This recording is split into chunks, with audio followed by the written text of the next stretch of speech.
Hello guys, আজকে রান্না হতে চলেছে পুরো বিয়ে বাড়ির স্টাইলে ঝুরি আলু ভাজা। তো এখানে সর্বপ্রথম রয়েছে গ্রেট করে রাখা আলু, তার সাথে রয়েছে বাদাম, শুকনো লঙ্কা, কারি পাতা ও পাঁপড়, আর সবশেষে রয়েছে তার সাথে কাঁচা চিড়ে। তো ভিডিওটা কেউ স্কিপ করবে না, সবাই পুরোটা দেখতে থাকো। আর ভিডিওটা ভালো লাগলে অবশ্যই লাইক, কমেন্ট, শেয়ার, চ্যানেলটাকে সাবস্ক্রাইব করো।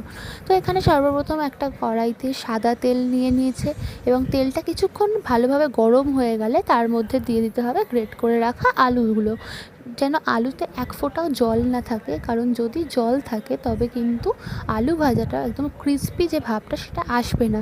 তাই সব সময় যখন গ্রেট করে রাখা আলুটা দেবে তেলের মধ্যে, তার আগে সব সময় আলুর থেকে যা জল থাকবে সবকটা চিপে সেটা বার করে নেবে।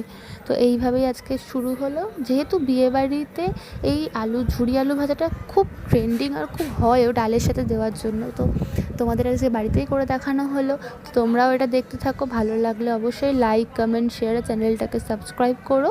আর অবশ্যই আমাদেরকে জানিও যে তোমাদের এই রান্নাটা ঠিকঠাক বাড়িতে হয়েছে কি না।